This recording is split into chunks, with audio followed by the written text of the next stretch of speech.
اپنے امام کی پیروی کرتا رہے، ان کی عزت کرتا رہے، اور پھر جب کسی ایسے گروہ میں چلا جائے جو امام کی برائی کرنے والے ہو ان کے ساتھ مل جائے اور پھر وہ بھی اس امام کی برائی میں شامل ہو جائے، تو یہ بھی ایک خیانت ہے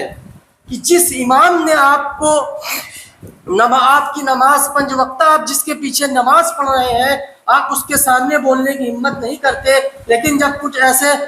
شخص مل جاتے ہیں جن کے ساتھ مل کر آپ اپنے امام کی برائیاں کرتے ہوئے نظر آتے ہیں، تو یہ بھی ایک خیانت ہے،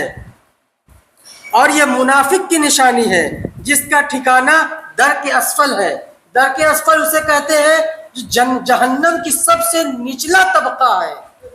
جو سب سے نچلا طبقہ ہے وہ درک اسفل ہے۔ تو اللہ رب العزت منافقوں کو درک اسفل میں سزا دے گا، ایسی جگہ داخل فرمائے گا جہاں پہ اتنا سخت عذاب ہوگا کہ اللہ اس کے رسول ہی جانے کہ یہ کتنا سخت عذاب ہے اور کتنی مشکل گھاٹیاں ہیں درک اسفل۔ تو اللہ رب العزت ہمیں منافقین کی نشانیوں سے محفوظ فرمائے اور اپنی امانت کی پاسداری کرنے والا بنائے، اور خوب اچھی طرح جان لو کہ اموال اور اولاد جس کی وجہ سے تم اکثر خیانت کے مرتکب ہوتے ہو آزمائش ہیں، یعنی اللہ نے آپ کو اگر کچھ مال و دولت عطا فرمائی ہے تو سمجھ لے یہ آپ کے لیے ایک آزمائش ہے، سب سے بڑی آزمائش ہے کہ اللہ رب العزت اپنے بندوں کو مال عطا فرماتا ہے، مال کے ذریعے پھر وہ یہ آزمانا چاہتا ہے میرا بندہ مال ملنے پر شکر کر رہا ہے، شکر کرنے کے بعد اس مال کو کہاں صرف کر رہا ہے۔ ہم نے اگر مال کو جمع کیا، جمع کرنے کے بعد اپنے اہل و عیال پر خرچ کیا، اپنے پریشان بھائیوں اور مسکینوں پر خرچ کیا، تو یقین جانیے آپ نے اس مال کا حق ادا کر دیا۔ اگر آپ نے مال جمع کیا اور اپنے اوپر خرچ کیا اور اپنے پریشان بھائیوں پر آپ نے مال ہونے کے باوجود بھی آپ نے ان کی مدد نہیں کی، تو سمجھ لیا آپ اپنے رب کی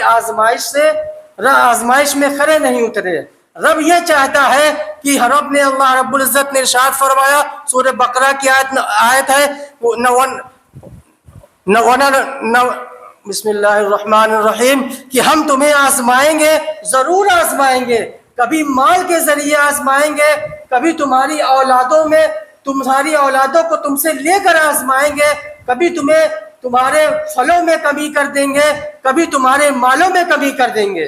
تو اللہ رب العزت تو ہمیں بتا دیا اس نے کہ ہم آزمائیں گے تمہیں، یا تو بھوکا رکھ کر آزمائیں گے، یا تو تمہیں مال کے ذریعے آزمائیں گے، یا تمہاری اولادوں کو تم سے لے کر آزمائیں گے، اور پھر ہم دیکھیں گے تم ہمارے دی ہوئی نعمتوں کا کیسے شکر ادا کرتے ہو۔ تو اللہ کے پاس تمہارے لیے بڑا اجر ہے۔ کس چیز کا اجر ہے؟ جب آپ رب کی دی ہوئی امانت پر کھرے اتریں گے اور خیانت نہیں کریں گے، اور خیانت نہ کرنے کے بعد امانت کی پاسداری کریں گے، تو جب آپ ایسا کریں گے تو اللہ رب العزت کے پاس آپ کا اس کا بڑا اجر ملے گا، اور انشاءاللہ یہ ایسا اجر ہوگا کہ کل میدان محشر میں جب آپ کو دیا جائے گا تو آپ اتنے خوش ہوں گے اور سوچیں گے کاش میں نے ساری عمر یہی نیکیاں کی ہوتی اور مجھے اتنا بہتر اجر ملا ہوتا۔ تو تم اس کی اطاعت و فرما برداری کے لیے جتنا ایثار کرتے ہو، اللہ اس سے کہیں زیادہ تمہیں دنیا آخرت میں عطا فرمائے گا۔ اموال اور اولاد فتنہ کس طرح ہے، آئیے ہم سماعت فرماتے ہیں۔ اس میں کوئی شک نہیں ہے کہ اموال یعنی مال کی جمع انسان کی ضرورت ہے، اس کی جسمانی راحت اور ظاہری عزت و شہرت کا ذریعہ ہے، چاہے وہ ساز و سامان کی صورت میں ہو یا زمین و جائیداد کی صورت میں ہو، مویشیوں کی صورت میں ہو یا سکہ رائج الوقت کی صورت میں ہو، بہرحال انفرادی و اجتماعی ہر اعتبار سے ان کی اہمیت ہے۔ امیر و دولت مند کو ہر کوئی عزت کی نظر سے دیکھتا ہے۔ جس قوم کے پاس دولت کی فراوانی اور معاشی خوشحالی ہوتی ہے اسے طاقتور سمجھا جاتا ہے۔ دینی و دنیاوی امور کا جاری رہنا مال و دولت پر ہی موقوف ہے، اسی لیے شریعت مطہرہ نے کسب و دولت کو جائز قرار دیا، یعنی مال کے لیے محنت، دولت کمانے کے لیے محنت کرنا، اسلام اس کو جائز قرار دیا ہے، اور اسے اپنی ذات پر نیز دوسروں کے لیے بھی خرچ کرنا، زکوٰۃ دینا، صدقہ خیرات کرنا حصول تقویٰ کا ایک ذریعہ بنایا گیا ہے، عبادت قرار دیا گیا ہے۔ اسی طرح اولاد انسان کی امیدوں کا مرکز، اس کے دل کا سرور اور نظر کا نور ہے، جس کی پرورش، تعلیم و تربیت کو انسان کی ذمہ داری قرار دیا گیا، اس پر اجر و جزا کا وعدہ کیا گیا۔ لیکن یہ بھی حقیقت ہے کہ اللہ کی یہ نعمتیں ہمارے آزمائش و امتحان کا ذریعہ بھی ہیں۔ اللہ نے انسان کے لیے حصول دولت کے بے شمار ذرائع پیدا فرمائے، نیز جن میں بعض کو حلال اور بعض کو حرام قرار دیا، تاکہ وہ اپنے بندوں کا امتحان لے کہ کون حلال و حرام کا امتیاز کیے بغیر صرف دولت کے حصول میں اندھا ہو جاتا ہے، اور کون ہے جو صرف حلال کی طرف بڑھتا اور حرام سے منہ موڑ لیتا ہے۔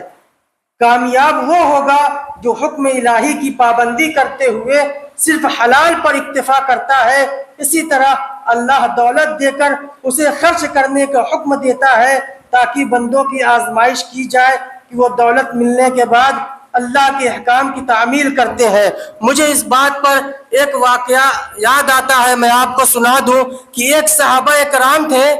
جن کو اللہ رب العزت نے پہلے مال نہیں عطا فرمایا تھا۔ ان کو چاہت تھی کہ اللہ رب العزت مجھے مال عطا فرمائے، تو اللہ کے رسول صلی اللہ علیہ وسلم کی بارگاہ میں گئے، ایک مرتبہ کہا یا رسول اللہ آپ دعا فرما دیں کہ اللہ رب العزت میرے مال میں برکت عطا فرمائے۔ تو جب ایک مرتبہ کہا تو اللہ رب العزت نے اللہ کے رسول نے دعا نہیں فرمائے۔ پھر کچھ دنوں کے بعد آئے، پھر کہا یا رسول اللہ آپ دعا فرما دیں کہ اللہ رب العزت مجھے مال و دولت عطا فرما دے۔ دوسری مرتبہ بھی اللہ کے رسول نے دعا نہیں کی، کیونکہ اللہ اور اس کے رسول جانتے ہیں کہ اس کے لیے کیا بہتر ہے۔ جب دو بار انہوں نے کہا تو اللہ کے رسول نے دعا نہیں کی۔ پھر وہ تیسری مرتبہ جب انہوں نے کہا کہ یا رسول اللہ میرے مال میں برکت کے لیے دعا فرما دے، تو اللہ کے رسول نے دعا فرما دی۔ ان کے پاس ایک بکریاں تھیں اور کچھ اور زائد چیزیں تھیں، جب اللہ کے رسول نے ان کے مال میں برکت کی دعا فرمائی، وہ ایک بکری سے ان کے پاس کئی بکریاں ہوئی، کئی زیادہ مال اموال ہو گئے، اور جب مال بڑھتا گیا، جو صحابہ تھے اللہ کے رسول صلی اللہ علیہ وسلم کی بارگاہ میں فرض نماز با جماعت 5 وقت کی ادا کیا کرتے تھے، جب مال کی زیادتی ہوئی تو پھر مال اتنا بڑھا کہ وقت کم ملنے لگا، 4 وقت کی نماز میں پھر حاضر ہونے لگے، پھر مال اتنا بڑھا کہ 3 وقت کی نماز میں حاضر ہونے لگے، پھر اتنا مال بڑھا کہ 2 وقت کی نماز میں حاضر ہونے لگے۔ مال اتنا زیادہ بڑھ گیا کہ وقت کا نماز کے لیے وقت ہی نکالنا ان کو مشکل ہو گیا، اب وہ جمعہ میں آنے لگے۔ اب مال اتنا زیادہ بڑھ گیا کہ اب وہ جمعہ کی نماز بھی ترک کرنے لگے۔ اس کے بعد جب زکوٰۃ کا مسئلہ آیا تو جب آقا کریم صلی اللہ علیہ وسلم نے زکوٰۃ کے لیے جو حکم دیا تھا، جب انہوں نے اپنی دولت کا نصاب اور مال کا حساب لگایا تو اس مال کا ایک بڑا حصہ زکوٰۃ کی صورت میں نکل رہا تھا، تو ان کے دل میں مال کی محبت اس طرح گھر کر گئی کہ انہوں نے زکوٰۃ دینے سے معاذ اللہ انکار کر دیا اور وہ اسلام سے خارج ہو گئے۔ جو صحابہ تھے،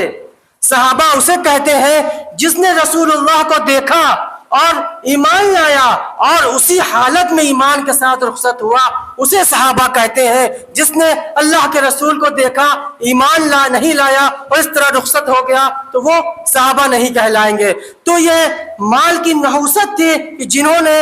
جس کی محبت کی وجہ سے وہ اسلام سے بھی چلے گئے اور ایمان سے بھی چلے گئے اور ان کا ٹھکانہ جہنم ہو گیا۔ تو سوچیں کہ مال کتنی سخت چیز ہے کہ جب یہ ہمارے پاس آتا ہے تو ہمارے دل میں